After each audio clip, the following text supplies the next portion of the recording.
अस्सलाम वालेकुम दोस्तों, मैं हूं आपका होस्ट शबीउल हसन और आप लोग मौजूद हैं इस वक्त मेरे यूट्यूब चैनल पर। गुज़िश्ता कुछ दिनों से जो है वो सोशल मीडिया पर एक ख़बर जो है वो गर्दिश कर रही थी, जो कि पेशावर यूनिवर्सिटी के तलबा और तलबात जो हैं उन्होंने एक प्रोटोटाइप बनाया है, डिज़ाइन बनाया है, मॉडल बनाया है पाकिस्तान के नए करेंसी नोट्स के बारे में, जो कि सोशल मीडिया पर काफ़ी ज़्यादा जो है वो वायरल भी हुआ है। और ये एक्सपेक्ट किया जा रहा था कि शायद स्टेट बैंक जो है वो इस मॉडल को एक्सेप्ट करने वाला है और इसके बदले में जो है वो नई करेंसी इशू कर देगा। आज की इस वीडियो में मैं आपको बताऊंगा कि ये जो बहुत ही सिंपल आपको लग रहा था कि बड़ा जो है वो इजीली स्टेट बैंक जो है वो इसको कन्वर्ट कर देगा, पुराने नोटों को ख़त्म कर देगा और नए नोट इशू कर देगा, इसके पीछे कितनी ज़्यादा कॉस्ट है, कितनी ज़्यादा इसके पीछे जो है वो इसके बदले में एफ़र्ट्स होंगी, क्या क्या कुछ तब्दील करना पड़ेगा। और इस वीडियो में साथ साथ मैं आपको बताऊंगा कि पेपर करेंसी जो अभी हमारे मुल्क के अंदर चल रही है उसके क्या नुकसानात और फ़ायदे हैं, और अगर ये वाला जो मॉडल है जो कि पेशावर यूनिवर्सिटी के तलबा और तलबात ने बनाया है, अगर इसको इम्प्लीमेंट हम लोग कर लेते हैं तो इससे क्या फ़ायदे हो सकते हैं। वीडियो का बाकायदा आगाज़ करते हैं, लेकिन उससे पहले अगर आपने मेरे चैनल को सब्सक्राइब नहीं किया तो सब्सक्राइब कर लें, बेल आइकन को प्रेस कर दें ताकि हर नई आने वाली वीडियो आप तक बर वक्त पहुँच सके। सबसे पहले तो उन स्टूडेंट्स को दाद देनी पड़ेगी जिन्होंने मॉडर्न टेक्नोलॉजी को इस्तेमाल करते हुए और जदीद तरीन जो नोट है, करेंसी नोट, उनका मॉडल बनाया, डिज़ाइन बनाया, बल्कि डिज़ाइन का एक तरह से पूरा नोट ही जो है वो मार्केट के अंदर पब्लिश किया, जो कि पाकिस्तान के होनहार तलबा तलबात जो हैं उनको दाद देनी पड़ेगी। लेकिन क्या ये प्रैक्टिकली का जो है वो इम्प्लीमेंट हो सकता है पाकिस्तान के अंदर? उससे पहले मैं आपको ये बताता चलूँ कि इस वक्त दुनिया में तकरीबन 20 से ज़ायद ममालिक ऐसे हैं जिनके अंदर ये प्लास्टिक मनी जो है वो इस वक्त जारी है, मतलब इम्प्लीमेंट है। उन ममालिक के अंदर यही वाले नोट चलते हैं,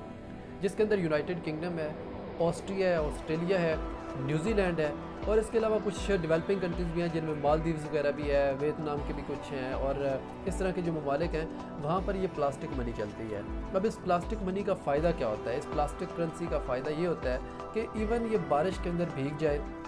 आप इसके अंदर मैले कुचैले नोट हो जाएं, तब भी जो है वो आप इसको हल्का सा ऊपर से जब रब करते हैं, इसको साफ़ करते हैं, तो ये जो है इनकी कंडीशन बिल्कुल क्लियर हो जाती है। मतलब ये साफ़ और शफाफ नोट चलते हैं और ये सालों तक चलते हैं। ये नहीं होता कि जिस तरह से पाकिस्तान की करेंसी है कि आपने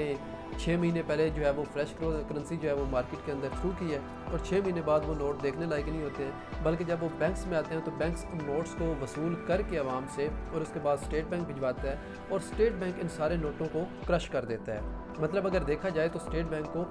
डबल कॉस्ट पड़ती है कि फ़र्स्ट ऑफ़ ऑल तो वो नोट इशू करता है और कुछ ही अरसे के बाद जब उन नोटों की हालत बुरी हो जाती है तो देन ये क्रशिंग करना और नया पेपर यूज़ करना, इस सारे प्रोसेस के अंदर स्टेट बैंक को काफ़ी ज़्यादा कॉस्ट बियर करनी पड़ती है।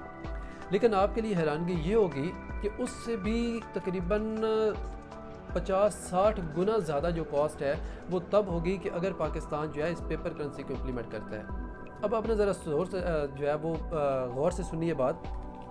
इस वक्त पाकिस्तान में बिलियन ऑफ जो है रुपीज़ जो हैं पाकिस्तानी मार्केट के अंदर हैं, बल्कि बिलियन में नहीं ट्रिलियन ऑफ रुपीज़ जो हैं और उनके जो नोट हैं इस वक्त पाकिस्तान के बैंक्स में, पाकिस्तान की आवाम के पास, और पाकिस्तान का जितना भी तबका है उनके वॉलेट्स में, उनके घरों में, उनके जो है कारोबारों के अंदर जो है ये नोट छपे हुए हैं। और ये नोट सिर्फ वापस लेने के लिए पाकिस्तान को अरबों रुपए की कॉस्ट आएगी। और फिर सिर्फ आप इमेजिन कर लें कि सिर्फ एक नोट को इशू करने के लिए आप ये सोचें कि सिर्फ एक 10 रुपये का जो नोट है उसको इशू करने में आप कह लें कि ये 2 रुपये की कॉस्ट है। लेकिन आप ये इमेजिन करें कि जब ये खरबों ट्रिलियन ऑफ रुपीज़ होंगे तो इनको दोबारा से इशू करने का कितना ज़्यादा एक्सपेंस होगा। और पाकिस्तान का तो जो बजट है टोटल, वही इस चीज़ की इजाज़त नहीं देता कि पाकिस्तान जो है ये सारे एक्सपेंस बियर कर सके। दूसरी साइड पर ये है कि आप किस तरह से ये सारे जो नोट हैं उनको फ़ौरन से जो है वो वसूल करेंगे और देन प्लास्टिक मनी जो कि मॉडर्न टेक्नोलॉजी आप पहले अडॉप्ट करेंगे, फिर उसका मटेरियल लेंगे। ये इस तरह से नहीं होगा कि आप कोई सा भी प्लास्टिक उठाएंगे और उसके बदले में करेंसी नोट इशू कर देंगे, बल्कि ये फ़ाइन किस्म का प्लास्टिक होगा और फ़ाइन किस्म की क्वालिटी और टेक्नोलॉजी यूज़ होगी और देन ये आपको नोट इशू होगा। और फिर उसके बाद जो है वो आपके रिज़र्व देखे जाएंगे, जो स्टेट बैंक के पास गोल्ड के रिज़र्व हैं, जो फॉरेन करेंसी के रिज़र्व हैं, और दुनिया को स्टेट बैंक को एक्सपोज करना पड़ेगा कि हमारे पास कितने रिज़र्व हैं और उनके बदले में हम लोग कितने ज़्यादा नोट ایشو کر رہے ہیں۔ تو دیکھنے میں اور سننے میں اور سوشل میڈیا پر وائرل کرنے میں یہ بات بڑی آسان لگ رہی تھی کہ شاید پاکستان میں بھی جو ہے وہ پلاسٹک منی آ جائے گی، لیکن اتنی ہی گہرائی میں اگر آپ بات کو جا کے سمجھیں تو اس کے پیچھے کھربوں روپے کا بجٹ جو ہے وہ چاہیے اسٹیٹ بینک کو صرف یہ نوٹ تبدیل کرنے میں۔ آپ نے کچھ عرصہ پہلے دیکھا ہوگا کہ جب اسٹیٹ بینک نے 40,000 کے اور 25,000 کے پرائز بانڈ جو تھے وہ واپس لیے تھے، آل وہ جسٹ پیس آف پیپر تھا، لیکن اسٹیٹ بینک کو اس کے اندر کتنی زیادہ کاسٹ بیئر کرنی پڑی تھی اور کتنا زیادہ اس کے اندر پروسیس انوالو ہوا تھا۔ لیکن دنیا کی جتنے بھی ترقی یافتہ ممالک ہیں جو کہ اس کاسٹ کو، اس ساری ٹیکنالوجی کو افورڈ کر سکتے ہیں، وہاں پر یہ کرنسی ابھی بھی امپلیمنٹ ہے، اور جو ایکسپینس آتا ہے یہ جو کچرا قسم کے نوٹ چھاپنے میں اور پیپر کرنسی جو کہ obsolete ہوتی جا رہی ہے وہ یوز کرنے میں، اور یہ پلاسٹک جو کرنسی ہے اس کو یوز کرنے میں بڑا زیادہ سارا ڈفرینس ہے، اور نو ڈاؤٹ فائدہ بھی ہے، لیکن پاکستان جیسا کنٹری جو ہے وہ ابھی پریکٹیکلی اس جو ایکسپینسز ہیں، یہ جو ساری کاسٹ ہے اس کو افورڈ نہیں کر سکتا۔ بلکہ آج جو ہے وہ اسٹیٹ بینک آف پاکستان نے ایک سرکولر بھی جاری کر دیا ہے جس کے اندر انہوں نے واضح کیا ہے کہ سوشل میڈیا پر پھیلائی جانے والی یہ ساری خبریں بے بنیاد اور فیک نیوز ہیں۔ اسٹیٹ بینک جو ہے وہ اس طرح کے نوٹ ایشو نہیں کرنے جا رہا، اور نہ ہی پرانی کرنسی کو جو ہے وہ ختم کیا جا رہا ہے۔ تو یہ ایک سوشل میڈیا کے تھرو میں نے کہا آپ تک لوگوں کا تک جو ہے وہ میسج پہنچ جائے، آپ کو انفارمیشن ہو جائے کہ یہ سارا پروسیس چلتا کس طرح سے ہے اور اس کے پیچھے کیا کچھ انوالو ہوتا ہے، تاکہ آپ لوگ پریکٹیکلی چیزوں کو جو ہے وہ سوچیں اور سمجھیں۔ ہوپ فلی آپ لوگوں کو یہ ویڈیو پسند آئی ہوگی، اور اگر آپ کو ویڈیو پسند آئی ہے تو چینل کو سبسکرائب کر دیجیے گا،